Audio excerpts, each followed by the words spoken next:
So the old man chopped down the tree and cut out of the middle of the trunk a section about 2 feet long with a great labor, partly by fire, partly by the chisel. चिशल का मतलब होता है a tool students. He scrap का मतलब होता है made, यानी उसने बनाया a hollow place as big as small bowl. He then made a long handle hammer of wood such as is use for pounding rice. हाँ, तो क्या होता है जैसे कि मतलब वो जो डॉग उनके सपने में मतलब आया था और उन्होंने कहा था कि आप मतलब उसे निकाल के एक छोटी सी फील्ड ऐसे बना दो चावल्स की वगैरह, तो फिर वो ऐसा ही करता है. फिर बाद में जब नया वर्ष आता है, जब न्यू ईयर्स आता है, when the new years time drew near he wish to make some rice pastry. तो मतलब पहले के ज़माने में क्या होता था ना बच्चों के, ऐसे जैसे आज जो पेस्ट्रीज मिलती है उस ज़माने में इतनी वो एडवांस नहीं थी, उतनी वो डेवलप्स नहीं थी.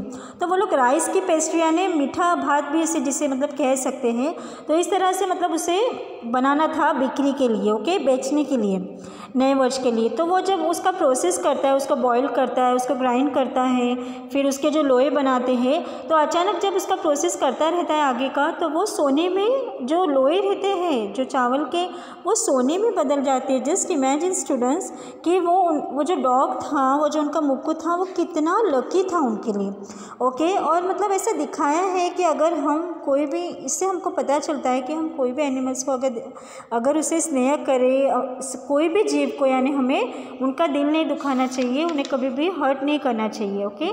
तो वो उन्हें अपने एक बच्चे जैसा मानते भी थे और उसे उसी तरह से ट्रीट भी करते थे.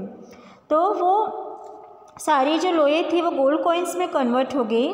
तो जब वो when the old man took the hand wheel and filling it with the beans began to grind the gold drops like a rain, okay. जब उसने प्रोसेस किया तो वो सोने के सिक्के, जैसे बारिश होती है ना, वो सोने के सिक्कों की बारिश होने लगी बच्चों, ओके.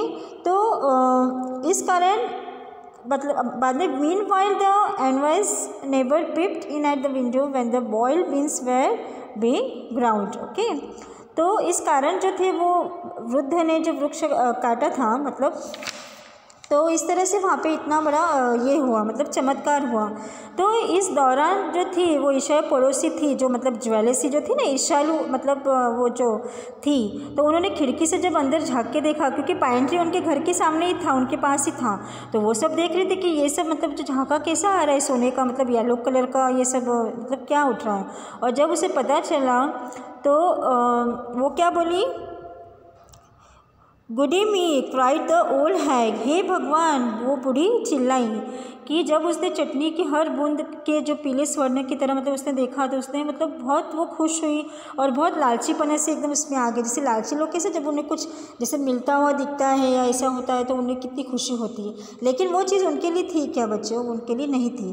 तो इस प्रकार जो वृद्ध दंपति पुनः धनवान हो गए, तो वो जो ओल्ड कपल थे वो वापस से धनवान हो गए. और अगले ही दिन उन्होंने जो वो कंजूस और दुष्ट पड़ोसी थी ना, वो लोग भी आ गए और ओखली और जादुई चक्की मांग ले गए. हाँ देखो, उनकी लालच अभी भी ख़त्म नहीं हुई. वो लोग जो दुष्ट कपल्स थे उनकी लालच अभी भी ख़त्म नहीं हुई. उन्होंने उनसे वो जो फील्ड थी उनके जो चावल्स की वगैरह, वो उन्होंने खरीद के वो उन्होंने मांग ली कि नहीं वो हमें दे दो, ठीक है. और फिर उन्होंने भी एक में उबले चावल भरे, फिर दूसरे में सेम के बीज भरे, उसी तरह से उन्होंने भी प्रोसेस किया.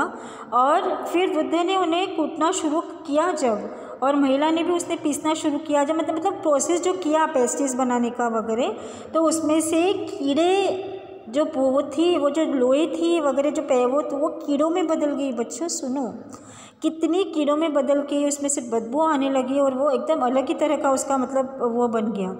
तो वो एकदम क्रोधित होकर उन दोनों ने चक्की के टुकड़े करके जलावन की लकड़ी जैसा बना दिया. तो उन्होंने वो उस फील्ड को पूरा जला दिया. यानी इससे हमें क्या सीख मिलती है बच्चों की लालच बुरी बला है. हमें जो हमारे नसीब का होता है वो हमें किसी भी हालत में मिलकर ही रहता है, ओके. और जो हम जब लालच किसी को दुख देकर या किसी को कोई चीज़ को हम जब अपनाते तो वो हमें कभी भी प्राप्त नहीं होती, वो हमें कभी भी नहीं मिलती. पहली बात तो हमें अपने किस्मत से ज़्यादा हमें हमारी मेहनत पर भरोसा करना चाहिए बच्चों। ये मैं कहना चाहूँगी कि जीवन में मेहनत से, जब मेहनत हम करते हैं दिल से, लगन से, ओके, और इसमें किसी का नुकसान नहीं होता है, तो वो चीज़ हमें हमेशा फल ही देती है, अच्छा ही फल देती है। ओके, तो इसी उम्मीद के साथ आज मैं अपना चैप्टर ख़त्म करती हूँ। So take care students, good bye. Meanings में हमारे अगले वीडियोस में दूंगी आप लोगों को, जो एक्स्ट्रा मीनिंग्स वगैरह है, और रिटर्न वर्क भी हम हमारे अगले वीडियो में देंगे। Okay, so till then take care, bye bye. Read the chapters carefully students, bye.